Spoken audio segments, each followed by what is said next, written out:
119వ కీర్తనల్లో వాక్యం యొక్క ప్రాధాన్యత గురించి దేవుడు ఎన్నో మాటలను రాయించి పెట్టాడు. వాక్యము చదవాలి, వాక్యాన్ని వినాలి, వాక్య ప్రకారము జీవించాలి. బైబిల్ చెబుతుంది, ఎవరైతే ఆయన వాక్యాన్ని చదువుతారో వారికి దేవుడు జ్ఞానాన్ని ఇస్తాడు, అందరికన్నా ఎక్కువ జ్ఞానాన్ని ఇస్తాడు అని బైబిల్ చెప్తుంది. అందరికన్నా ఎక్కువ జ్ఞానం అంటే ఎవరికన్నా ఎక్కువ జ్ఞానం?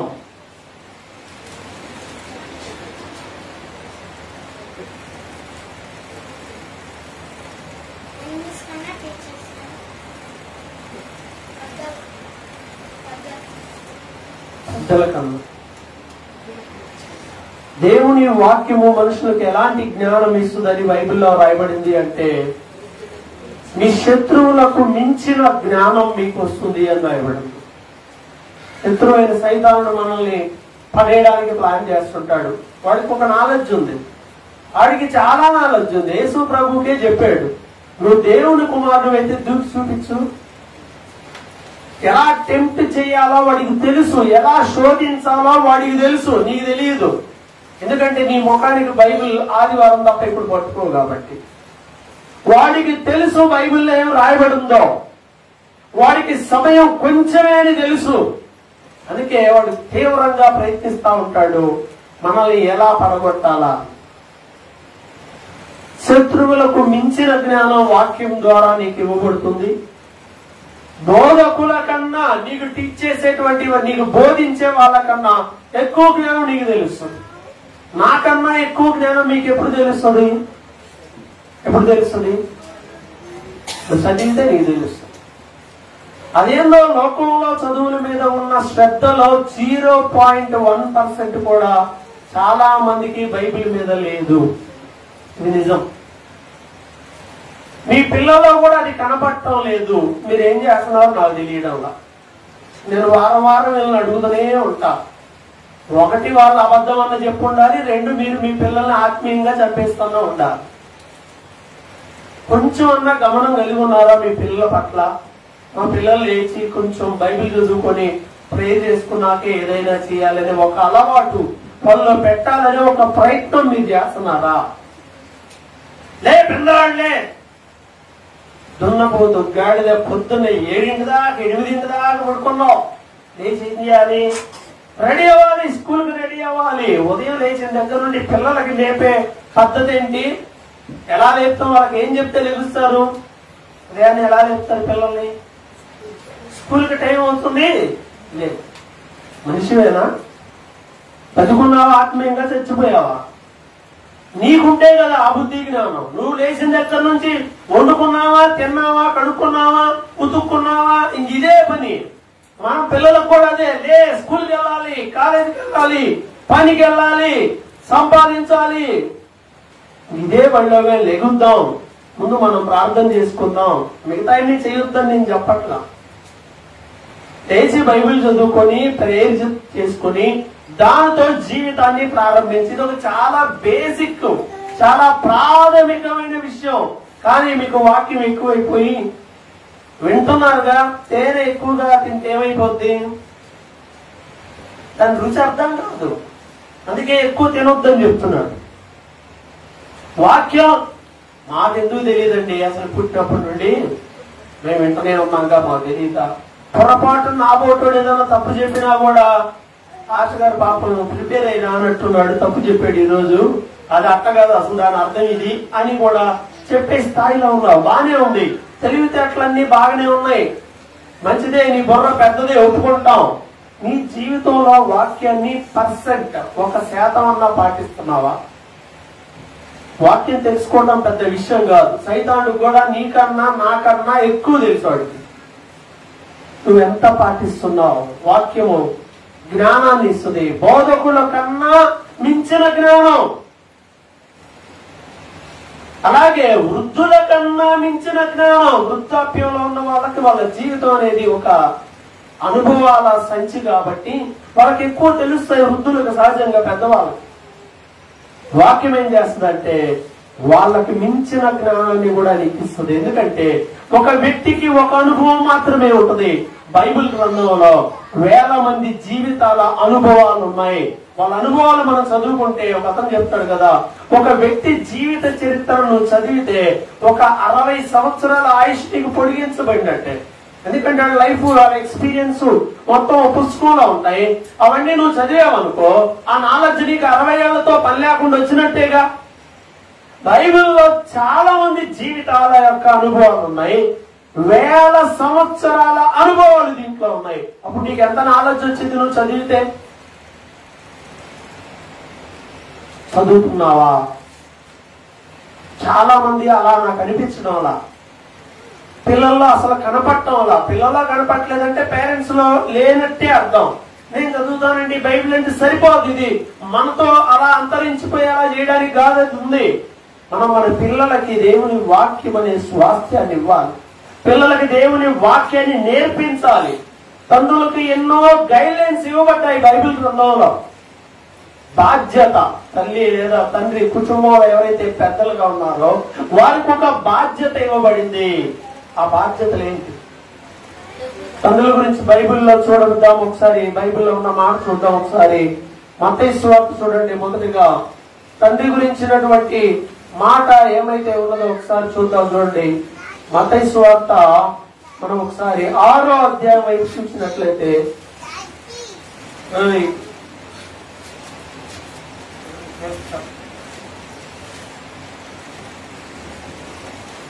మత్తయి సువార్త 6వ అధ్యాయం 5వ అధ్యాయాన్ని మనం చూసినట్లయితే ఇక్కడ ఒక మాట రాయబడింది.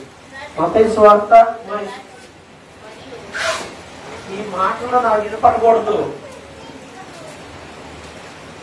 మత్తయి సువార్త 5వ అధ్యాయము 44వ వచనం, నేను మీతో చెప్పున్నది ఏమనగా మీరు పరలోకమందున్న మీ తండ్రికి కుమారులు అయినట్లు మీ శత్రువులను ప్రేమించుడి, మిమ్మల్ని హింసించు వారి కొరకు ప్రార్థన చేయండి. మనం పరలోకపు తండ్రి పిల్లలుగా ఉండాలంటే ఎలా ఉండాలి? ఏం చేయాలట? హింసించే వారి కోసం కూడా ఏం చేయాలి? ప్రార్థన చేయాలి. శత్రువులను ప్రేమించాలి. ఇలాంటి స్థాయికి వెళ్ళాలి.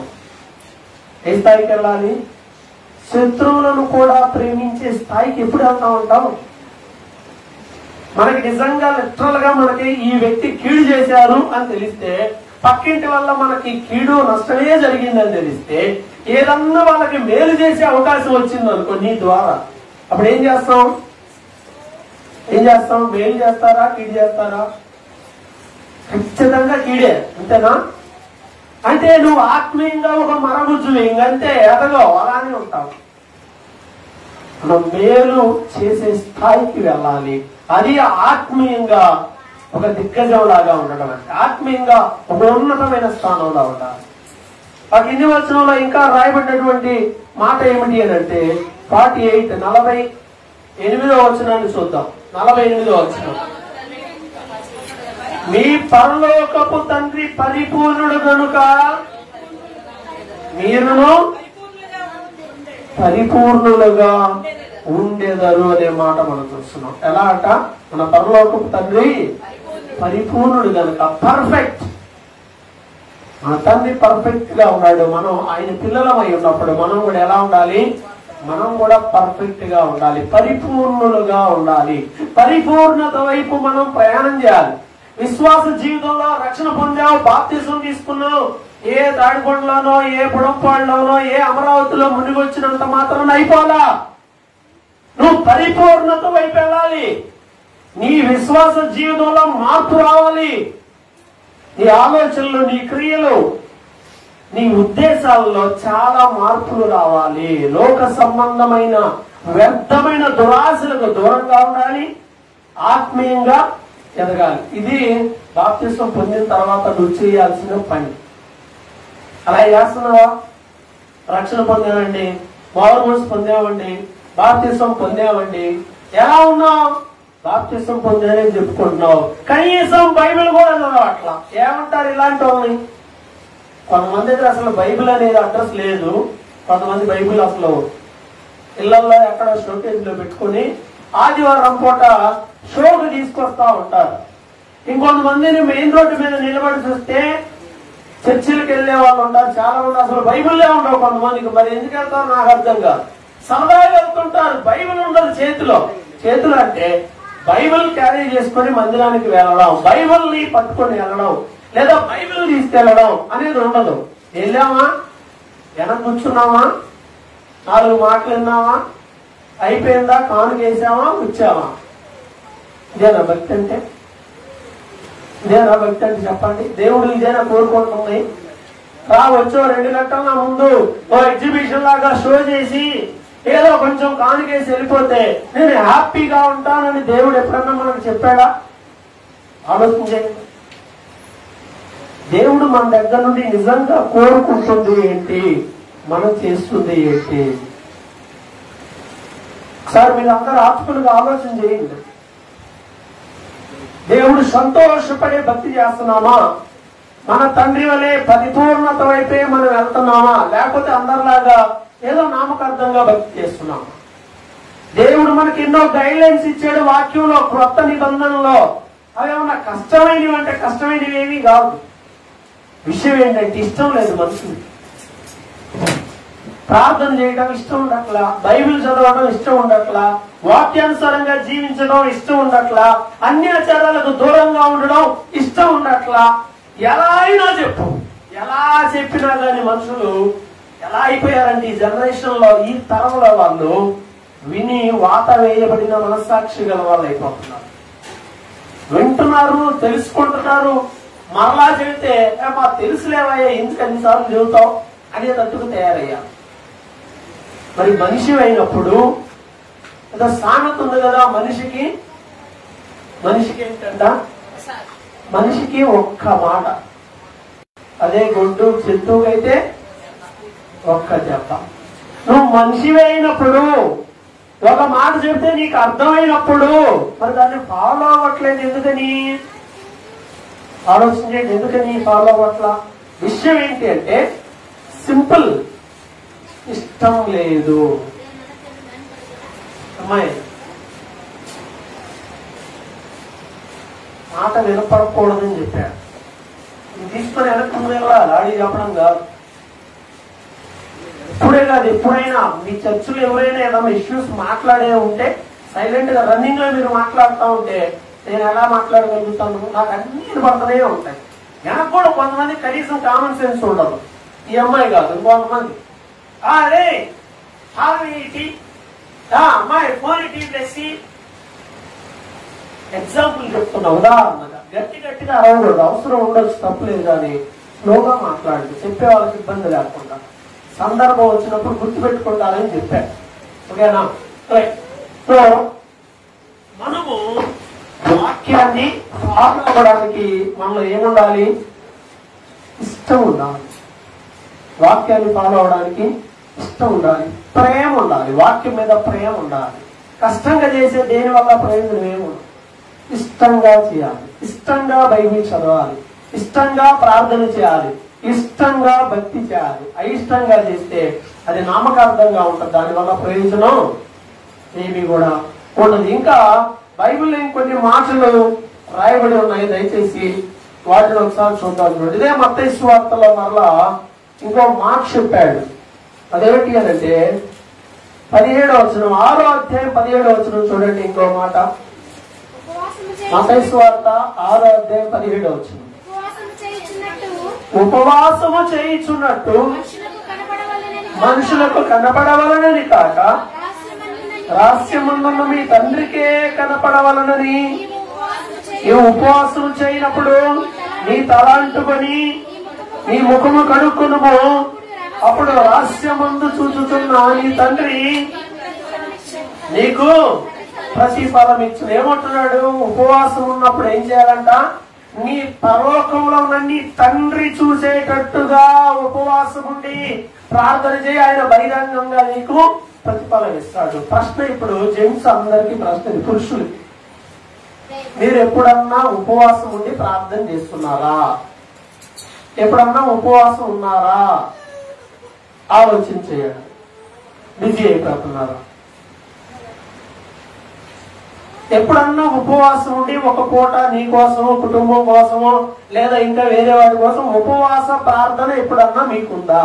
మీలో చాలా మంది శనివారం ఉపవాస ప్రార్థనకు రారు, ఇంటి దగ్గరే ఉంటారు. ఎందుకు రారో తెలియదు, మరి నాకు అర్థం కాదు. అంత బిజీగా ఉండేవాళ్ళు, రాని వాళ్ళు, రాలేని వాళ్ళు ఉంటారు. వాళ్ళని పోనీ నేను పట్టించుకున్నా. కనీసం వచ్చి కూర్చే ప్రార్థన చేసుకోవడానికి, పోనీ ఇంట్లో అన్న ప్రార్థన చేసుకుంటే ఫైన్, సంతోషమే. ఎక్కడున్నా ప్రార్థన చేయటమే ముఖ్యం. పోనీ ఇంట్లో అన్న ప్రార్థన చేస్తారా? మిగతా అందరికి ఎప్పుడైనా మీ జీవితంలో అసలు ఉపవాసం అనేది ఏమన్నా ఎప్పుడన్నా ఉపవాసం ఉన్నావా? ఉపవాస ప్రార్థనలు చేస్తున్నావా? ఆలోచించండి. ఆత్మీయంగా ఎదుగుతున్నారో దిగజారిపోతున్నారో? దేనికంత అవసరం ఏంటి? ఉపవాసం ఉండాల్సిన అవసరం ఏంటి? ఇప్పుడు దేవుడు ప్రేమించాడు, ఆశీర్వదించాడు, ఐశ్వర్యం ఇచ్చాడు, బంగారం ఇచ్చాడు, స్థలం ఇచ్చాడు, పొలం ఇచ్చాడు, ఉద్యోగం బాగుంది, వ్యాపారం బాగుంది, అన్ని బాగున్నాయి కదా, ఇప్పుడు ఎందుకు ఉపవాసం ఉండాలి అనేదే మన ప్రశ్న. ఉపవాసం ఎప్పుడు ఉండాలి? ఏదైనా వస్తేనే ఉండాలి, అంతే కదా. ఆలోచిస్తే ఎన్నున్నాయో ఇవన్నీ పైకి బాగానే కనిపిస్తాయి, కనుక ఆత్మీయంగా ఎంత దిగజారిపోయామో ఉపవాసం ఉండి ప్రార్థన చేస్తే అర్థం. మన జీవితంలో ఎదిగేటప్పుడు ఈ ఆలోచనలు వస్తాయి. ఇప్పుడు ఉపవాస ప్రార్థన అలవాటుగా ఉండాల్సిన అవసరం ఏమి లేదు. ఉపవాస ప్రార్థన కాబట్టి అన్నం తినకుండా చేయాలి అనే రూల్ ఏమి లేదు. కానీ ఉపవాసం ఉండి ప్రార్థించడానికి ఒక ఆప్షన్, ఒక అవకాశం ఉంది. ఉపవాసం ఉండి రహస్యమందున్న తండ్రికి ప్రార్థన చేయి అంటున్నాడు. ఎప్పుడన్నా ఉపవాసం ఉండి నీ సమయాన్ని ప్రభు సన్నిధిలో, ప్రార్థనలో, వాక్యంలో పెట్టారా? లేకపోతే బిజీ అయి తిరుగుతున్నారా? ఆలోచన చేసుకోండి. ఆలోచించు, ఉపవాసం ఉండు, ప్రార్థించు, నీ పరిస్థితిని ప్రభు దగ్గర పెట్టు. ఆయన అద్భుతమైన పరిష్కారాలు చూపిస్తాడు నీ లైఫ్ లో. అద్భుతమైన ఆలోచనలు చెప్తాడు నీకు. మనం వాళ్ళ ఆలోచనలు, వీళ్ళ ఆలోచనలు అందరి తీసుకుంటాం, ఆ ఆలోచనలో పడి వెళ్ళిపోతాం. దేవుని దగ్గర ఆలోచన తీసుకోండి. ఆయన చెప్పే ఆలోచన, ఆయన చెప్తే ఆయనే నడిపిస్తాడు. అద్భుతంగా ఉంటుంది ఆ మార్గం. మనుషుల ఆలోచనలు వేరుగా ఉంటాయి. అందువల్ల దేవుని సన్నిధిలో ప్రతి ఒక్కరూ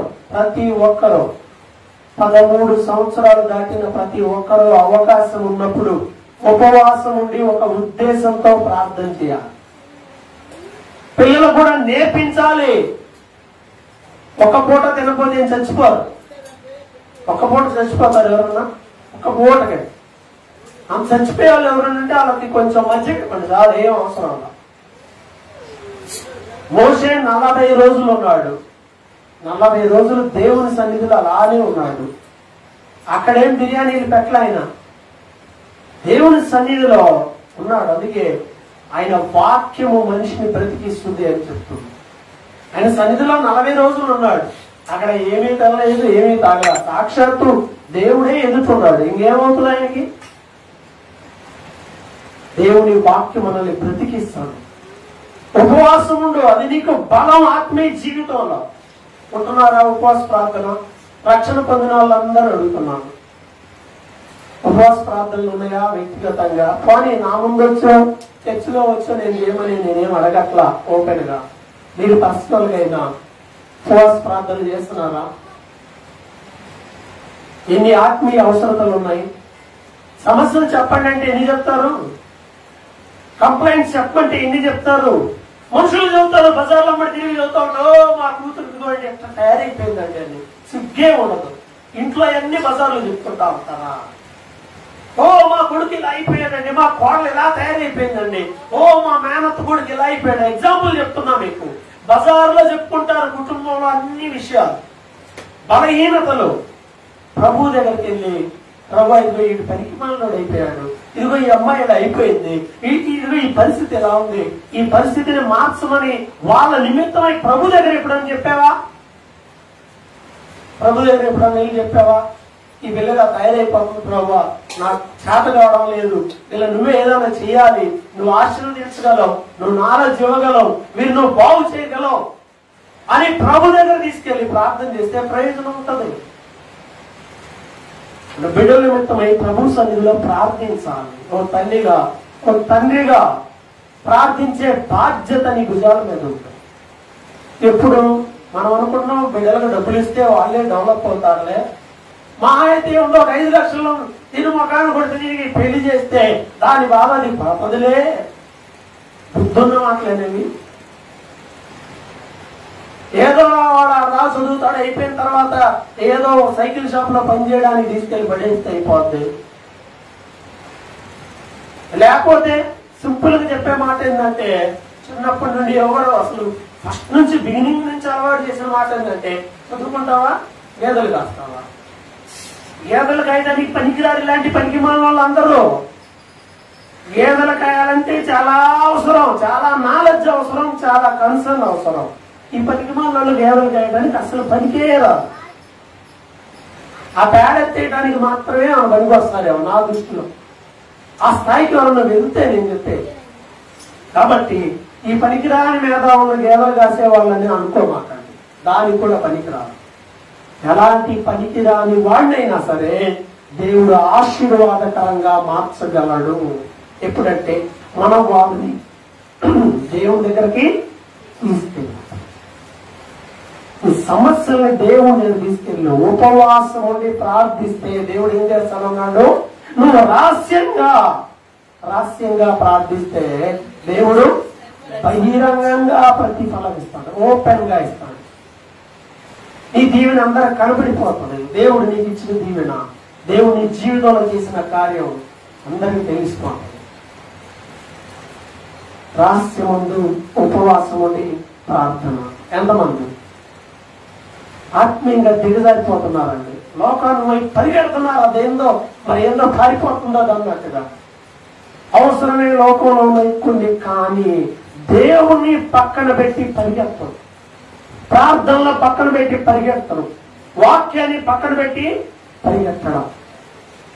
బైబిల్ చదువుతున్నారా? ఏ స్థాయిలో? రకరకాల రీజన్స్ ఉంటాయి వాటికి. పెళ్లి కాకముందు ఏం చదివానండి అంటే, పెళ్ళయ్యాక భార్య వచ్చాక బైబిల్ చదువుతుందని చెప్పిందా? భర్త వచ్చాక బైబిల్ చదువుతుందని చెప్పాడా? ఎవరన్నా వద్దంటారా బైబిల్ చదువుతానండి ప్రార్థన చేసుకుంటాను అని అంటే? ఏ ఆటంకం లేదు, అయినా ఆత్మీయంగా దిగజారిపోతా ఉన్నాం. ఆలోచించేద్దాం. ఎందుకు నేను ఇంత స్ట్రాంగ్ గా చెప్తున్నానంటే, మీతో ఉండేది దేవుడే, నిన్ను నడిపించి నిన్ను బలపరిచి నిన్ను ఆశీర్వదించేది, నిన్ను అర్థం చేసుకునేది, నీకు ఎప్పుడు తోడుగా ఉండే ఇమ్మానుయేలు దేవుడు మాత్రమే. నువ్వేం చేయాలో అర్థం కాని పరిస్థితుల్లో నీకు గైడెన్స్ ఇచ్చి నీతో మాట్లాడేది, నీకు అండగా నిలబడేది, నిన్ను బలపరిచేది ఈ వాక్యమే. ఈ వాక్యాన్ని పక్కన పెడితే నీ జీవితంలో నిరీక్షణ ఉండదు. వాక్యానికి మనం హత్తుకొని ఉండాలి. వాక్యాన్ని ఉపవాసం ఉండి ప్రార్థన చేయటం. ఎంతమందిలో ఈ విషయంలో బలహీనంగా ఉన్నారో ఆలోచన చేసుకోండి. ఊరికి ఆలోచన చేసుకోవడం కాదు, పద్ధతులు మార్చుకో. రక్షణ పొందాను, బాప్తిసం పొందాను, అయిపోయింది, ఈ పని ఆ పని, ఉద్యోగం, వ్యాపారం, ఇల్లు, అవి ఇవి అని వీటిలో పడిపోయి ఆత్మీయంగా దూరంగా ఉంటుంది. ఒక్కసారి రోజు మొత్తంలో ఎప్పుడన్నా కుదురుబాటు కలిగింది ఒక టైం నువ్వే పెట్టుకోవాలి. పెట్టుకొని ఉపవాసం ఉండి ప్రార్థన చేసుకో. ఆత్మీయంగా ఎదుగుతావు. కుటుంబంలో కానీ నీ పరిధిలో ఉన్న సమస్యలన్నిటి పరిష్కారం కోసమై ప్రార్థన చేస్తే అంతా మంచి జరుగుతుంది. ఇంకా ఏం చెప్పాడు తెలుసా?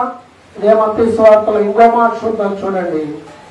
మత్తయి సువార్త 7వ అధ్యాయము, మత్తయి సువార్త 7వ అధ్యాయము 21వ వచనం ఒకసారి చూద్దామండి.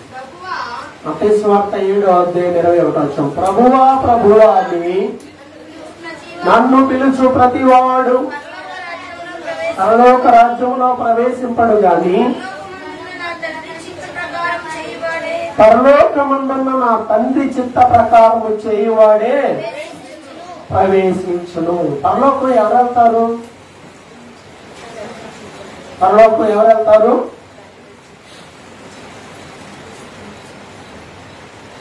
పరలోకం ఎవరు వెళ్తారు? ప్రభువా ప్రభువా అని నన్ను పిలుచు ప్రతివాడు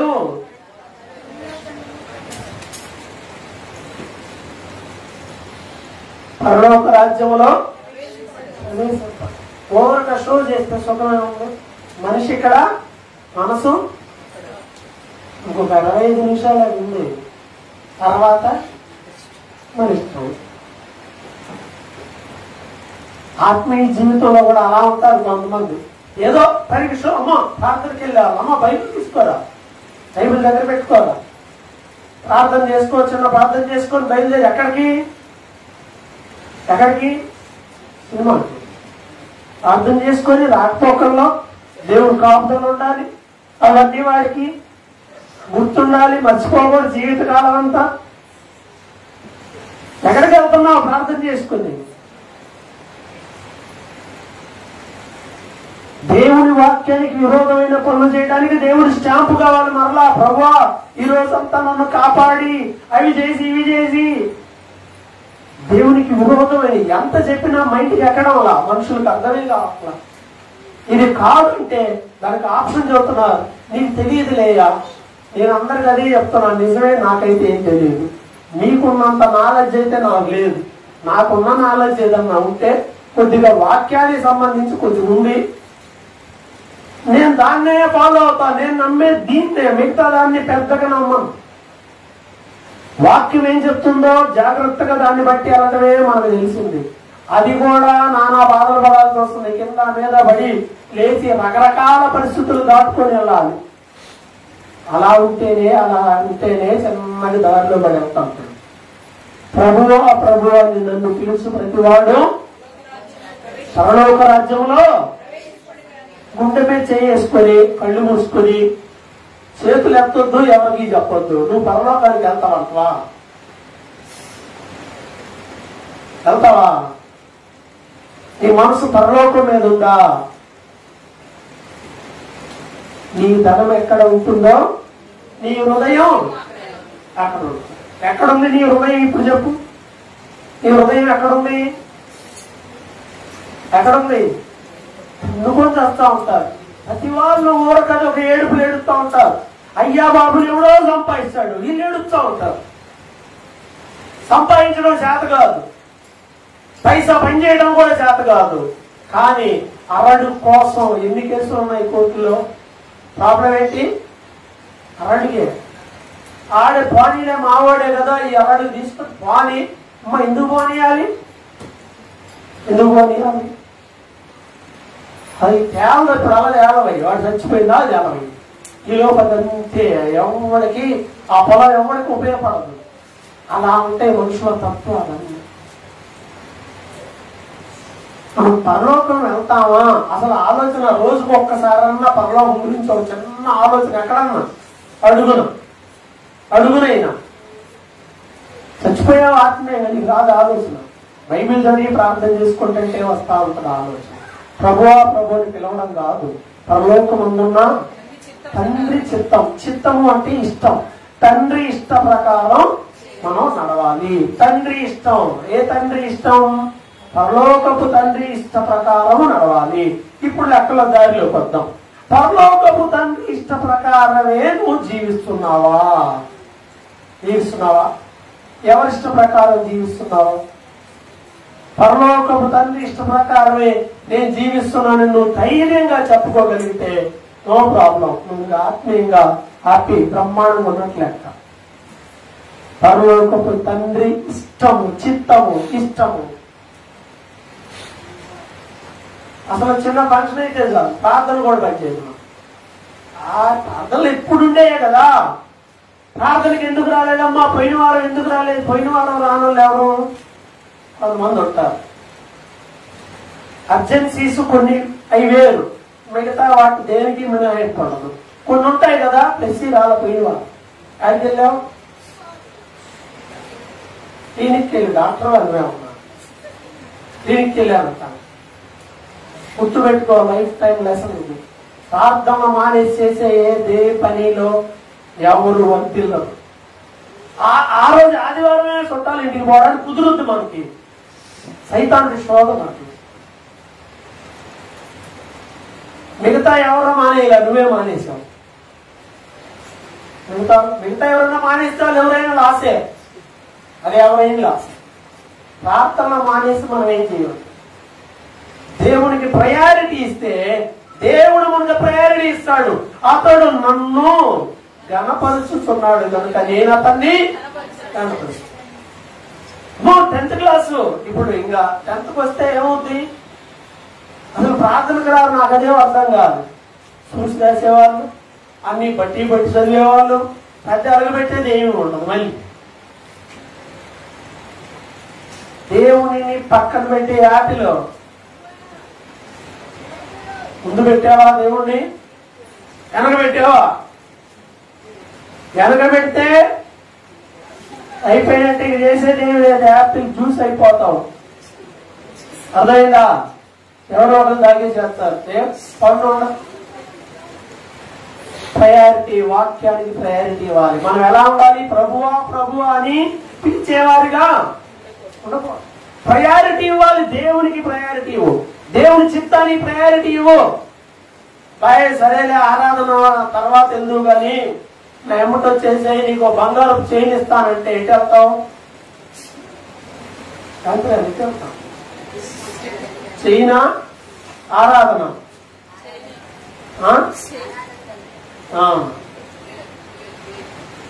కొంతమంది కొన్ని పైకేం కొన్ని చూస్తారు, లోపల కొన్ని ఉంటాయి.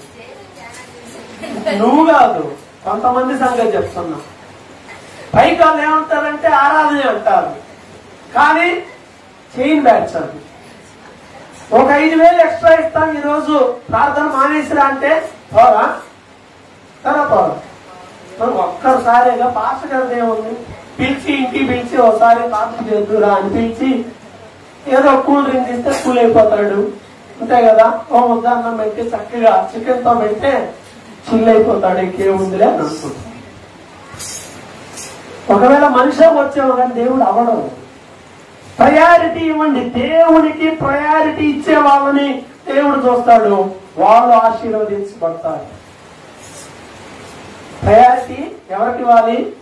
దేవుడికి ఇవ్వడం అంటే ఏంటి? వాక్యం చదువుతూ చక్కగా ప్రేయర్ చేసుకుని ఆయన ఏం చెప్తే చేయడం ఇంకంతే. అది కూడా కష్టమైతే ఎట్లా? కాబట్టి ప్రభువా ప్రభు అని పిలవడం కాదు, కానీ తండ్రి యొక్క చిత్తము మనము చేసేవారుగా మనం ఉండాలి. అప్పుడు దేవుడు మనల్ని ఆశీర్వదిస్తాడు. తండ్రి చిత్తము చేయాలి. తండ్రికి ప్రయారిటీ, ప్రాధాన్యత ఎవరయ్యా అంటే ఫస్ట్ ఎవరు నీ లైఫ్ లో? ఎవరు? దేవుడై ఉండాలి. కొంతమంది ఒక షో చూస్తారు, అమ్మ అంటే నానండి, ఇవన్నీ కథలు, మామూలు కథల. ఇలాంటి వాళ్ళు అసలు నమ్మకూడదు. షో అది మనకు తెలియకపో ఏదో అనుకుంటాం. తర్వాత అమ్మ గొంతు కోసుకునే మాట ఏంటో, తర్వాత నాన్న ఎంత చెప్పినా ఏమేందో పోలీస్ స్టేషన్ లో కనపడింది. ఏంటంటే నాకు వాడు ఇష్టమయ్యాడు, వాడికి చదువు సంధి లేదమ్మా, వాడు చిత్తు కాగితాలు ఏడుకుంటాడు, పర్లానే ఆండే చేసుకుంటా, ఆడుతోనే బానే ఉంటా. ఓ అమ్మ, నేను చాలా మందిని చూసా. చాలా మంది ఆడపిల్లలకి నేనే స్వయంగా చెప్పి చూసా. మధ్యకాలంలో ఒక అమ్మాయి ఫోన్ చేసి ఎట్లయినా మా డాడీకి నన్ను కలుపువా అంటుంది. ఫోన్ చేసామంటే కరెంట్ వచ్చి చంపారు. ఇట్లయితే నేను చచ్చిపోతా, నో ప్రాబ్లం, కాస్త ముందే చెప్పి ఇన్సూరెన్స్ కట్టేస్తా. ప్రతి విలాడి చెబితే బజార్ నెంబర్ తిరిగేవాడిని చేసుకుంది. ఎవరు చెప్పినా ఇలా, అప్పలు చెప్పినా ఇలా, ఒక దశలో ఎమ్మెల్యే చెప్పినా ఇలా. పోయే కాలం వచ్చిన వాళ్ళు ఎవరు చెప్పిన వింటారా? వినరా? ఇంకంతే, నేను ఇంతే, అదే పద్ధతి. పాపం లేడీ ఎస్ఐ ఆవిడ కూడా చెప్పింది, అమ్మాయి నువ్వు ఖచ్చితంగా సంవత్సరంలో మరలా నా దగ్గరికి వస్తావే, నేను చాలా చూశాను అంటే మీరు చేస్తారా లేకపోతే నన్ను పై అధికారి దగ్గర పొమ్మంటారా? విన్నారు కదా? ఇంకంతే, అలా అయిపోయింది. తర్వాత అయిపోయింది, మీరంతా అణిగిపోయింది. అంత అయిపోయి అమ్మ గుర్తొస్తుంది, నాన్న గుర్తొస్తుంది. ఇవన్నీ కథలే. ఏంటంటే ఇప్పుడు పిల్లా జల్లా వచ్చేస్తారు, పట్టుకునే వాళ్ళు ఉండరు. అత్తలేమంటారు, నీకు మళ్ళీ నన్ను మేము అసలు నేను వచ్చి చూసిందా? ఇక ఆ కొన్ని ఉంటాయి సెంటిమెంట్స్, ఏవో ఫార్మాలిటీస్ కొన్ని ఉంటాయి కదా. ఆటలో పడినప్పుడు అప్పుడు అమ్మ గుర్తొచ్చింది, మిగతాప్పుడు గుర్తురా. ఇప్పుడు అమ్మ గుర్తొస్తుంది, నాన్న గుర్తొస్తాడు. ఎప్పుడు? అన్ని అయిపోయాక గుర్తు వస్తారు అమ్మా నాన్న. అందుకే ముందే గుర్తు వస్తే ఈ గొడవలు అన్నీ ఉంటాయా? ఈ అమ్మని నాన్నని వాక్యమే గుర్తు చేస్తుంది. నిజంగా ఎవడెవడు గుర్తుండ్రు, అంత షో అదంతా. ఇంటర్మీడియట్కి వచ్చిన తర్వాత ఎవడికి భయం లేదు. ఇప్పుడు గట్టిగా చేయొస్తాను యాపిల్ అన్నా అనుకో, ఏంటి అంత తెచ్చున్నాడు, తెచ్చుకోకపోతాడు అవసరం అయితే లోపలికి. గట్టిగా మాట్లాడితే ప్రయోజనం ఉంటుందా? ఉంటుందా? కర్ర తీసుకుని ఏంటిరా అని అంటే ఒప్పుకుంటాడా? ఒకడు అన్నాడు, అన్నా నువ్వు నన్ను రా అని పిలవ మాట్లాడినాను. సర్లేరా, ఏదో తప్పు అలవాటు అయిపోయింది, చిన్నప్పటి నుండి పిలిచి పిలవలేరా? ఏం చేస్తావు? అలవాటు పడ్డాం. నేను ఇప్పుడు పెరిగాను, నేను పెద్దవాడిని అయ్యాను, నువ్వు అంత మందిలో పట్టుకొని ట్రారా అంటే నాకు ఇన్సల్ట్ గా ఉంది. అలాగే అయ్యా, లేకపోతే సార్, ఇంతేగా. మనం తండ్రికి లోబడితే మన పిల్లలు కూడా ఆ మార్గంలో వస్తారు. కొన్నిసార్లు ఉంటారు పిల్లలు దైవికంగా దాటి వెళ్ళిపోతారు, సైతానుడు శోధిస్తాడు. ఇలాంటి టైంలో మనం ఏం చేయాలంటే ప్రభు వాళ్ళని సరైన మార్గంలో నడిపించినట్లుగా వాళ్ళ కోసం మనం ప్రార్థనలు చేయాలి, ఉపవాసాలు ఉండాలి, కన్నీరు కార్చాలి. ఊరకనే ఇలా అద్భుత ఫలాలు జరిగిపోదేది నీ ప్రార్థన. ఎంత చెడిపోయిన కూడా బాగు చేయగలరండి. సెయింట్ అగస్టిన్ అనే భక్తుడు ఒక 25 సంవత్సరాలు వచ్చింది. వాళ్ళ అమ్మ పుట్టినప్పటి నుండి ప్రార్థన చేస్తుందంట. ఏమని? ఓ మా వాడు పెరిగి పెద్దవాడై గొప్పవాడు అవ్వాలని ప్రార్థన చేస్తుందంట. ఈ అత్యంత పరిమాణోడైపోతున్నాడు. ప్రార్థన ఎంత చేస్తుందో అంత ఎగనెస్ట్ గా చేస్తున్నాడు. దారుణమైన స్థాయికి వెళ్ళిపోయాడు. వేషుల దగ్గరికి వెళ్ళడం అలవాటు అయిపోయింది. కుర్రోడు జీవితాన్ని పాడు చేసుకున్నాడు. అందరం వీడు బాగుపడతాడా అనే పరిస్థితికి వచ్చాడు. సార్ ఇది అసాధ్యం, ఎవరు బాగు చేయడు. లేకపోతే నేను ఉండలేను అన్నట్లు తయారైపోయాడు. ఈ తల్లి ప్రార్థన చేస్తూనే ఉంది. ఒక దినాన్ని ఇలానే రోడ్డు పక్కనే వెళ్తున్నాడు, ఆమె దగ్గరికే పడి వాక్యం వినపడింది. తెలియకుండా పరిశుద్ధాత్మ ప్రభావంతో నడి రోడ్డు మీద మోకాళ్ళు వేసి చక్కగా ప్రార్థన చేసుకుని ఇక మరలా అంతే బయలుదేరి వెళ్ళిపోతున్నాడు. ఆమె ఎదురు వచ్చింది. అగస్టిన్ నేనే ఆమె, నువ్వు ఆమె కానీ నేను మాత్రం వాడిని కాదు అని వెళ్ళిపోయింది. మైండ్ మారిపోయింది. ఎవరు మార్చారు? ఎవరు చెబితే వింటారు? ఎవడు చెప్పినా వినండి వాడిని దేవుడు మార్చగలడు. ప్రార్థన ఏది? తల్లి గారి ప్రార్థన ఏది? ఊరకు ఎడుస్తారు, తలకాయ పట్టుకొని దిండేసుకొని దుప్పడేసుకొని సోగడాలు పెట్టి ఎడుస్తారు. కొంతమంది మా పిల్లలు మేము ఎవరు నువ్వై నేనైనా ఎవరైనా అంతే. అది బాధే. కానీ దేవుడి దగ్గర ఆ బాధను మనం వ్యక్తం చేస్తే దేవుడు ఏం చేస్తాడు? గొప్ప కార్యాలు జరిగిస్తాడు. సెయింట్ అగస్టిన్ గా మారిపోయాడు. అంటే అతను పరిశుద్ధుడైన అగస్టిన్ గా మారిపోయాడు. ఆ తల్లి ప్రార్థన. ఆ పిల్లల కొరకు మనం అలాగా ప్రార్థించవలసిన వారమై ఉన్నాము. కాబట్టి ప్రియమైన వాళ్ళ ఆలోచించేద్దాం. దేవునికి ప్రయారిటీ ఇవ్వాలి. దేవుని చేతిలో కుటుంబాన్ని పెట్టాలి. దేవుని చేతిలో మనం ఉండాలి. మత్తయి సువార్త ఇక్కడే చూడండి, 10వ అధ్యాయంలో ఇంకో మాట కూడా రాయబడింది. 10వ అధ్యాయం 37వ వచనం ప్రయారిటీ గురించి ఇక్కడ ప్రాముఖ్యత. తండ్రినైనను తల్లినైనను నాకంటే ఎక్కువగా ప్రేమించేవాడు నాకు పాత్రుడు కాదు. కుమారునైన కుమార్తెనైనను నాకంటే ఎక్కువగా ప్రేమించేవాడు అంటే అర్థం ఏంటి? తల్లిని తండ్రిని ప్రేమించొద్దనా? దేవుని కంటే ఎక్కువగా ప్రేమించారు. అసలు ఆ స్థాయికి ఎవరు వచ్చారు? వాళ్ళు వచ్చారా? మా నాన్న అసలు రోజు కొడుతున్నాడండి బైబిల్ చదవమని, చదవద్దని. కానీ నేను అయినా బైబిల్ చదువుకున్నానండి. బ్లెస్సి అవునా? మంచిది. ఆశీర్వదించబడతారు. ఆశీర్వది మనవరాలు చదవట్లా, మనవరాలు చదవట్లా. అది నీవు పెట్టు, బాధ్యత పెట్టు. చదువుతున్నారేమోలే, బహుశా ఇంకా బాగా చదవాలి. బాగా చదివితే అదే దైవికంగా ఎదుగుతారు వాళ్ళు. అందరు కుటుంబాలు ఎవరైనా.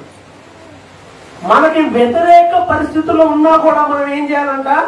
దేవునికి ప్రయారిటీ ఇవ్వాలి. పరిస్థితులు అనుకూలంగా లేవు, ప్రార్థనకు పోయేలా లేదు పరిస్థితి. అప్పుడు ఏం చేయాలి? ఇంకేముంది? అనుకూలమైన పరిస్థితులు లేకపోతే మనం ఏం చేస్తామనని ఆ బైబిల్ ఆ పడేసి కూర్చోవడం కాదు. పరిస్థితులు వ్యతిరేకం ఉన్నా ముందుకెళ్ళాలి. అది ప్రయారిటీ అంటే. దేనికన్నా తల్లి అయినా, తండ్రి అయినా, కుమారుడైనా, కుమార్తె అయినా, ఏదైనా దేనికన్నా అన్నిటికంటే ఎక్కువగా దేన్ని ప్రేమించాలి? దేవుణ్ణి ప్రేమించాలి. ఎవరు ఫస్ట్? తల్లి, తండ్రి, గురువు, దైవం. ఇల్లు పెద్దోళ్ళు ఎవరు? తల్లి, తండ్రి, గురువు, దైవం. వీళ్ళలో టాప్ ఎవరు? దేవుడా. ఫస్ట్ ఎవరు? తల్లి, తండ్రి, గురువు, దైవం. ఫస్ట్ ఎవరు? గట్టి చెప్పు. దేవుడేనా? అదేంటి దేవుడు లాస్ట్ కదా వచ్చింది. తల్లి, తండ్రి, గురువు, దైవం ఫస్ట్ ఎవరు? ఇప్పుడు గెస్టులు చాలా మంది వచ్చారు అనుకో, లాస్ట్ పిలిచే వాళ్ళు గ్రేటా, ఫస్ట్ పిలిచే వాళ్ళు గ్రేటా?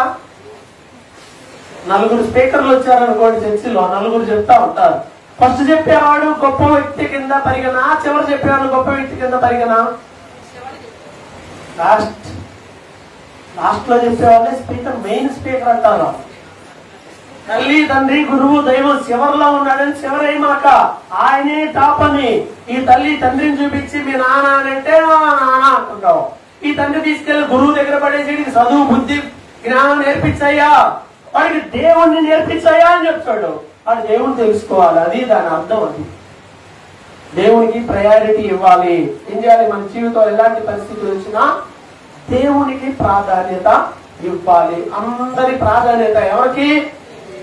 బంధువులా దేవుడా, ఆచారాలా దేవుడా, బంగారమా దేవుడా, స్థలాలు పొలాలు డబ్బులా దేవుడా, పని వ్యాపారమా దేవుడా? అబ్బా, తిండా దేవుడా, దేవుడా. దేవుడు ప్రార్థన చేస్తే అంటున్నావా? బిర్యానీ తినేటప్పుడు ఏమన్నా చెబుతూ ప్రార్థన చేసేటప్పుడు దేవుడికి ప్రార్థన చేసి తింటున్నావా? నిజం చెప్పు. ఎట్లా అంటే దేవుడు కాదు, పొట్టే కడుపే దేవుడు. ప్రార్థన చేయట్లేదంటే దాని అర్థం అదే. ప్రార్థన చేయాలి. ప్రభువా నువ్వు ఇచ్చావు నాకు ఇదని. ఇంట్లో అందరికి అలవాట్లు ఉన్నాయా? ఏదో చచ్చిపోతున్నట్టు చెప్తారు, చిన్న ప్రార్థన కూడా చేయరు. పిల్లలకి పెద్దగా చేయడం నేర్పించండి, వాళ్ళు ఆటోమేటిక్ గా దిగిన తర్వాత చూసుకుంటారు. అయితే ఏం చేయాలంటే మనం ప్రయారిటీ దేవునికి ఇవ్వాలి. దేవునికి, తండ్రికి దూరంగా ఉండొద్దు. లోక 15లో కొడుకున్నాడు. బుద్ధి గల్లోడా, బుద్ధి లేనోడా? లోక 15లో ఏ కొడుకున్నాడు చూడండి. ఏ కొడుకున్నాడు? బుద్ధి గలవాడు ఉన్నాడా, బుద్ధి లేనోడు ఉన్నాడా? ఇద్దరు ఉన్నారట. ఇద్దరా? ఇద్దరెవరు? బుద్ధి లేనోడు ఉన్నాడా? అధ్యాయంలో మనకు కనపడితే ఇద్దరు కొడుకులు ఉన్నాడు. ఒకడికేమో ఫస్ట్ బుద్ధి ఉంది, తర్వాత పోయింది. ఒకడికేమో ఫస్ట్ పోయింది, తర్వాత వచ్చేసి. అంటే ఇద్దరున్నారు. బుద్ధి గలవాడు ఉన్నాడు, బుద్ధి లేని వాడు ఉన్నాడు. బుద్ధి లేని కొడుకు ఏం చేశాడు? యాపిల్ నా వైపు. బుద్ధి లేని కొడుకు ఏం చేశాడు చెప్పు? 12 అవుతుంది ఈరోజు. ఇటు చూడు, నా వైపు చూడు. తగ్గిపోయిన కుమారుడు స్టోరీ తెలుసు కదా. బుద్ధి లేని కుమారుడు ఏం చేశాడు?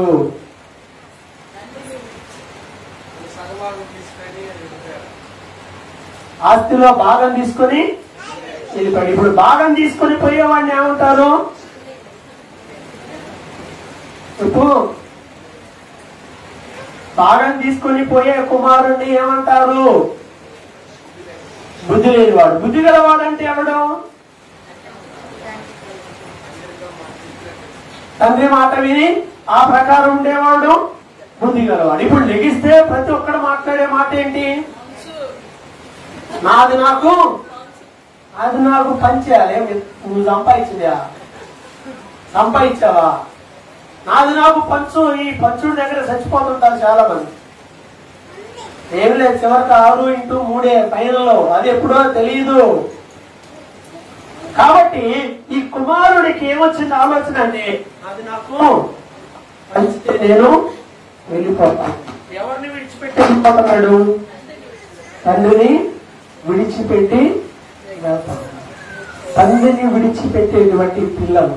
తల్లిదండ్రులు వృద్ధాప్యంలోకి వచ్చిన తర్వాత తల్లిదండ్రులను విడిచిపెట్టేటువంటి పిల్లలు ఎక్కువైపోతున్నారు. ఎందుకని ఆలోచన చేద్దాం. రకరకాల కారణాలు ఉన్నాయి. కోడలు వచ్చేస్తుంది, ఇదిగో మిమ్మ దగ్గర అంతా వాసనే, ఆమె బయటికి వెళ్ళలేకపోతుంది బాత్రూమ్కి, అంత అక్కడే వాసన, నేను తట్టుకోలేను, ఏం చేద్దాం? వేరే కాపురం పెడితేనే నేను నీతో ఉంటా, లేకపోతే నేను ఉండను. నేను కావాలా? ఈ సమస్యల్లో పాపం మొదలు ఏం చేయాలి అర్థంగా ఏంటి అంటే, ఉండకూడదు. మీ అమ్మ నాన్న మీతో ఉంటే నేను నీతో ఉండను. రేపు పిల్లల్ని ఎత్తుకోవాలి ఏదెవరు? మరి పిల్లల్ని ఎత్తుకునేది ఎవరు? పెంచడం వచ్చా? ఒక పాట పాడటం వచ్చా? వాళ్ళకి ఏమైనా బుద్ధిగా ముద్ద పెట్టడం వచ్చా? ఏమొచ్చాయంటే 4 బాధకం వచ్చు. పనికి మాట్లాడు, టీవీగా సరే కూర్చో, ఏనాడు అంతే చూస్తా ఉంటాడు. మనకు తెలిసింది ఏంటి? గోపెట్టవాడు తెలిస్తే ఆడి సౌండ్ ఇంకా 2 రోజుల దాకా ఆడాడు. అదే వాళ్ళ అమ్మమ్మ అయితే నాయనమ్మ అయితే ఏం చేస్తారు?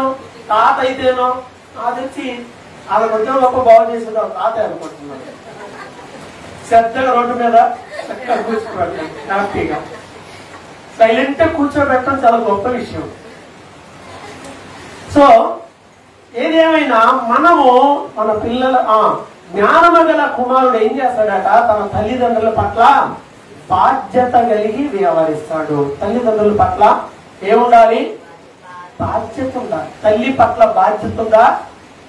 భార్య రాగానే కొంతమందికి ఇక తల్లి గురించి అవసరంలా. బైబిల్ చెప్తుంది, పురుషుడు తన తల్లిని తన తండ్రిని విడిచి భార్యని వచ్చుకున్నారు. ఆమె సంగు పట్టుకునే తిరుగుతాడు. It's quite common. అది కొంతమంది ఉంటారు, తిరగరు, కానీ తప్పదు, వాళ్ళ మాటే వినాలి, ఉంటారు. ఎవరైనా సరే ఆ పరిస్థితికి వస్తే భార్య కావాలి అని అనుకుంటే ఇక తప్పదు, ఆమె మాటే వినాలి. లేకపోతే ఆమె నేను ఉండను, నేను వెళ్ళిపోతానంటాను. ఇక ఆప్షన్ చేసేది ఏమి లేక అలా అవుతారు. అయితే బైబిల్ చెప్తున్నా ఇక్కడ సందర్భం ఏంటంటే, తల్లిదండ్రులను వారి వృద్ధాప్యంలో చూసుకునేటువంటి వ్యక్తులుగా ఉన్నారా? అమ్మ ఎక్కడుంది? అమ్మా నాన్న ఎక్కడా? నువ్వెక్కడా? అమ్మా నాన్నకు దూరంగా ఉండాలని మా ఆవిడ ఒప్పుకోవట్లేదండి. దేనికి ఒప్పుకోవట్లా? చిన్నప్పుడు కడిగించుకోవాలా? చిన్నప్పుడు వాసన రాలా? చిన్నప్పుడు రాలేదా? ఏం లేదా? అలానే అమ్మమ్మ వాసన వస్తుందిలేని నువ్వే వెళ్ళిపోయావా? దూరంకి వెళ్ళావా? పక్కంతా ఎన్నిసార్లు పాడు చేసి ఉంటావు, ఎన్ని చేసి ఉంటావు. ఈ రోజు నువ్వు పెరిగి పెద్ద అయిన తర్వాత వాళ్ళ మాట నీకు అసహ్యం ఇస్తుంది. వాళ్ళతో ఉండాలంటే బాధ వేస్తుంది. ఇక ఎక్కువ చెబితే బాగోదు. విడిచిపెట్టేటువంటి మనస్సు కలిగిన వాళ్ళే అవుతున్నారు. అన్నం తింటున్నావా? గట్టి తింటున్నారు. బైబిల్ చెప్తుంది కదా క్లియర్గా, వృద్ధాప్యముందు వారిని విడిచిపెట్టద్దు. వృద్ధాప్యంలో వాళ్ళు ఇంకా ఆ స్థాయిలో వాళ్ళ పని వాళ్ళు చేసుకునే పరిస్థితిలో కూడా లేవు. ఏం చేయాలి? ఒక 5 వేలు ఇస్తే కొంతమంది తల్లిదండ్రులు ఎట్టుకూడదయ్యారు. ఒక కుర్రోడు చెప్తున్నాడు, నేను చూసుకుంటాను రామ్మ అంటే రాదంట. ఏమంటదంటే నాకు నెలకు 6,000 పంపించంటుందంట. ఇక 6,000 పెన్షన్ ఎంత? 3 4 మొత్తం కలిపితే 10,000. ఏం చేద్దాం? కూతురికి ఇచ్చేయాలి. సగం కూతురికి ఇచ్చేయాలి. అమ్మాయి నువ్వు ఇటు కూడా, అమ్మాయి నువ్వు తీసుకో, అమ్మాయి ఇదేం చొప్పు. కొంతమంది రకరకాల చొప్పులు ఇళ్లలో కూతురు దగ్గర తీసుకుంటారు, కొడుకు దగ్గర తీసుకుంటారు, కూతురు దగ్గరికి ఇస్తారు. ఇంకొంతమంది ఉల్టా ఉంటుంది. అదేందో తెలుసా? అత్తగారి సొమ్మంతా అమ్మగారికి పోతా ఉంటుంది. అమ్మగారి సొమ్మంతా 2 దరిద్రమే అలవాట్లే. మగవాడివి కాదా? పిల్లలను పోషించుకోవడం చేత కాదా? మీ ఇంటికి వెళ్ళి అది తీసుకురా. ఏదో బాగోలేదు, అవసరం, పరిస్థితి అంటే అది వేరు. ప్రతి వాళ్ళకి లెగిస్తుంది. మేమేం పెట్టింది నీకు, మేమేం పెట్టింది. ఇలాంటివి ఉండవు. తల్లిదండ్రులను ప్రేమించాలి. ఎస్పెషల్ గా వృద్ధాప్యంలో వారిని విడనాడకూడదు. కొడుకు కొడుక్కి కూతురు కదండి, కోడలకి వర్తించిద్దా? వర్తించుద్దా? వర్తించుదా? ఏంది అర్థం కూడుతున్నంతలా? అంటే అత్తమామ అయితే చూసే పని లేదనే? కొడుకే చూడాలా? కొడుకు చూడొచ్చు, కూతురు చూడొచ్చు, కోడలు చూడొచ్చు కాదు, చూడాలి, లేకపోతే నరకానికి పోతాను. ఆజ్ఞలను ఫెయిల్ అయినట్టే. ఈ భర్తకి జన్మనిచ్చింది ఎవరు? వాళ్ళే. వాళ్ళని చూడటానికి నువ్వు నొప్పి అయితే ఎట్లా? సరే, కొన్నిసార్లు వృత్తులు ఉంటారు, వాళ్ళకి కొంచెం తాత ఎక్కువ ఉంటది, రకరకాల ప్రాబ్లమ్స్ ఉంటాయి. చూడటం మీన్స్ ఏంటంటే బేసిక్ ప్రొవైడ్, ప్రాథమికమైన వస్త్రాలు, బట్టలు వాళ్ళు చేస్తారు. కొంతమందికి ఇంకా ఆ ఏజ్ వచ్చినా కానీ తిక్క బాగు, తిని మెదలకుండా పక్కన కూర్చోవడం కూడా చేత కాదు, అదంతా కావాలి. లివిగాడు ఏంటి క్లాసులో ఏదో చేశాడంట, నీకెందుకు నోరు మూసుకొని మెదలకుండా ఉండొద్దు, అన్ని కావాలి, పెత్తనాలన్నీ కావాలి మనకి. ఎవరు నాకు ఏం చేసింది? ఎవరు? వాళ్ళు ఏదో కరెంటు బిల్లోడు వచ్చినా కానీ వీళ్ళకి ఏదో ఆరాటం, ఎవరు వచ్చారు, ఎవరు పోయారు, తొందరగా పోతారు. ఇట్టాటోళ్ళే అన్ని రోగాలు వాళ్ళకే వస్తాయి. టెన్షన్ పార్టీలు అన్నమాట ఇవన్నీ. ఇవన్నీ పెట్టుకోకూడదు.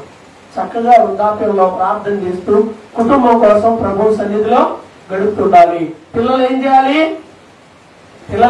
తల్లిదండ్రులని ఆ సమయంలో అంటి పెట్టుకుని ఉండాలి. ఇప్పుడు ప్యాషన్ ఏంటో తెలుసా? తెలియగానే వేరు పట్టుకునే ప్యాషన్ ఉండాలి, వేరుగానే ఉండాలి. నేను ఫస్ట్ నుండి అదే చెప్తా. ఎవరు రూమ్ అనుకుంటే కాదు, ఎవరు రూమ్ అనుకుంటే ఒక ప్రైవసీ ఉండాలి, అంతవరకే కానీ విడిచిపెట్టే అంత కాదు. వృద్ధాప్యంలో వారిని అస్సలు విడిచిపెట్టకూడదు. వృద్ధాప్యంలో వారికి ఉండాలి. అయితే బుద్ధి లేనివాడు ఏం చేశాడు? భాగం తీసుకొని బజార్ల మీద తిరిగి దుర్వ్యాపారం చేత ఆస్తి అంతా ఏం చేశాడు? పాడు చేసి మరలా తిరిగి మరలా బుద్ధి వచ్చినప్పుడు వచ్చాడు. ఇలా చెప్పానుగా, నాన్న గుర్తొచ్చాడు. నాన్న కాదు, వీడికి ఎవరు గుర్తొచ్చారంటే వాళ్ళ ఇంట్లో పనివాడు గుర్తొచ్చాడంట. వీడికి ఎంత బుద్ధి వచ్చిందో, అందరికన్నా ఎక్కువ బుద్ధి వచ్చింది వీడికి. అరే, మా నాన్న దగ్గర ఇంట్లో పనిచేసేవాడు కూడా హ్యాపీగా ఉంటున్నాడు, నేను ఇంత దారుణమైన స్థాయికి వెళ్ళిపోయాను. ప్రియమైన వారు ఆలోచించేద్దాం. తల్లిదండ్రులను కాదని ఆ ఒక అడుగు అవతలకేస్తే కొన్నిసార్లు అది మంచి అయినా కూడా దాని దెబ్బ ఉంటుంది తెలుసా? కొన్నిసార్లు అది మంచి అయినా దాని, ఎందుకంటే దిక్కు మొక్క ఎవడు ఉండడు, ఇంకేముండవు ఆప్షన్స్. అందువల్ల వాక్యానికి విరోధమైనటువంటి పనులు చేయవద్దు. తల్లిదండ్రుల పట్ల గౌరవంగా ఉండాలి, వారిని ప్రేమించాలి, వారి పట్ల బాధ్యత కలిగి ఉండాలి, వారితో నివసించాలి వృద్ధాప్యంలో ప్రత్యేకముగా. అయితే ప్రభు ఏమంటాడంటే 5 నిమిషాలు తీసుకుంటా, ఎక్కువ తీసుకున్నాను. ఇంకో మాట చూపిస్తాను చూడండి. ప్రభు అంటాడు, పరలోకంలో నా తండ్రి ఇంత నివాసాలు ఉన్నాయి, నేను మీకు అక్కడ నివాసాలు ఏర్పాటు చేస్తాను అంటున్నాడు. ప్రభుని యేసు అన్నమాట తండ్రితో కూడా మనం నివసించడం. యోహాను 14:2 ఉంటుంది. అయితే ఇంకో మాట చూద్దాం ముగింపులో భాగంగా. యోహాను రాసిన మొదటి పత్రిక, ప్రకటన యూదా వెనక ఉంటాయి, పేజ్ నంబర్ 221 క్రొత్త నిబంధనలో. యోహాను రాసిన పత్రిక, మొదటి పత్రిక, 2వ అధ్యాయము 13వ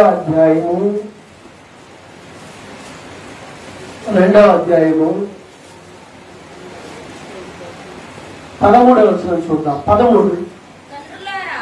తండ్రులారా, మీరు ఆది నుండి ఉన్నవానిని ఎరిగి ఉన్నారు కనుక మీకు రాయిస్తున్నాను. ఏంటంట? ఏంటి ఇక్కడ?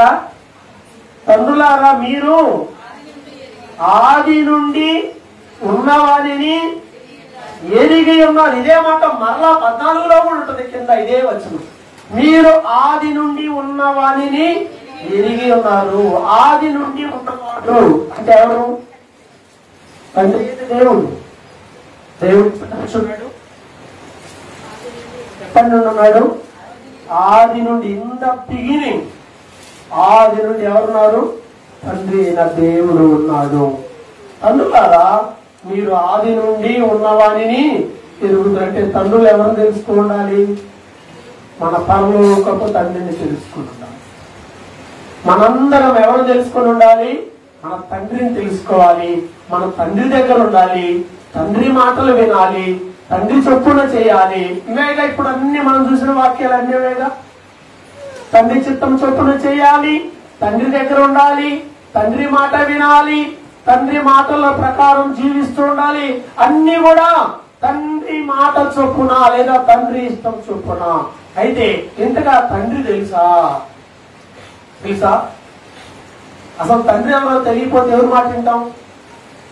అనా కదా. తండ్రిని తెలుసుకో, పరలోక తండ్రిని తెలుసుకో, యేసయ్యను తెలుసుకో. యేసయ్యను తెలుసుకోవడం యేసు ప్రభు నాకు తెలుసు అంటాం కాదు. ఆయన జీవితం ఏంటో తెలుసుకో, ఆయన బోధ ఏంటో తెలుసుకో, ఆయన మన నుండి ఏం కోరుకుంటున్నాడో తెలుసుకో. అది తెలుసుకోవడం అంటే. తెలుసుకోవడం అంటే దేవుణ్ణి తెలుసుకోవడం అంటే ఏంటి? దేవుని మనస్సును తెలుసుకోవాలి. అప్పుడు ఆ ప్రకారం మనం జీవించగలుగుతాం. దేవుణ్ణి తెలుసుకుంటే లోక ప్రేమ ఉండదు. అక్కడే కింద భాగంలో ఉంటది కదా, అక్కడే ఉంటది 15వ వచనం. లోకమునైనను లోకములో ఉన్న వాటినైనను ప్రేమింపకుడి. ఎవరైనా లోకమును ప్రేమించిన యెడల తండ్రి ప్రేమ వానిలో ఉండదు. లోక ప్రేమ నీలో ఉంటే తండ్రి ప్రేమ నీలో ఉండదు. లోక ప్రేమ, లోక సంబంధమైన వాటి మీద ప్రేమ, వ్యామోహం. వేటి మీద ప్రేమ ఉంది? దేవుణ్ణి ప్రేమిస్తారా? లోకాన్ని ప్రేమిస్తున్నారా? దైవికమైన వాటిని ప్రేమిస్తున్నారా? లోక సంబంధమైన వాటిని ప్రేమిస్తున్నారా? ఆలోచించుకొని మీకు మీరే ఆలోచించుకోండి. ఒకవేళ నీ మనసు లోకమైన వాటి వైపే ఎక్కువ మొగ్గు చూపితే అయిపోయావు. దేవుడు తాసులో పెట్టి చూశాడు, నువ్వు తక్కువగా కనపడ్డావు, అయిపోతావు. దేవుడు జాగ్రత్త, తాసులో పెట్టి చూస్తాడు. లోకాన్ని ప్రేమించుకుంటూ లోక ఆశలు మనకి వద్దు. అలా ఉంటే ప్రయోజనం ఏంటండి? ఇప్పుడు లోకాన్ని వద్దనుకుంటే ప్రయోజనం ఏంటో తెలుసా? చివరి వచనం చదవండి. పక్కనే ప్రకటన గ్రంథం 3వ అధ్యాయము 21వ వచనం. ప్రకటన గ్రంథం 3వ అధ్యాయము 21వ వచనం. లోకంలో ఉన్న వాటన్నిటిని జయిస్తే, మీరు జయించిన యెడల నేను జయించి నా తండ్రితో కూడా ఆయన సింహాసనం ముందు కూర్చుండి ఉన్న ప్రకారము జయించు వారిని నాతో కూడా నా సింహాసనం నుండి కూర్చోండి. ఎవరి పక్కన కూర్చోవడం అంట? యేసు ప్రభు ఎవరి పక్కన కూర్చున్నాడు? తండ్రి కుడి పార్శ్వాన కూర్చున్నాడు. యేసయ్య మాట వింటే మనల్ని ఎక్కడ కూర్చోబెట్టుకుంటాడంట? ఎవరి పక్కన?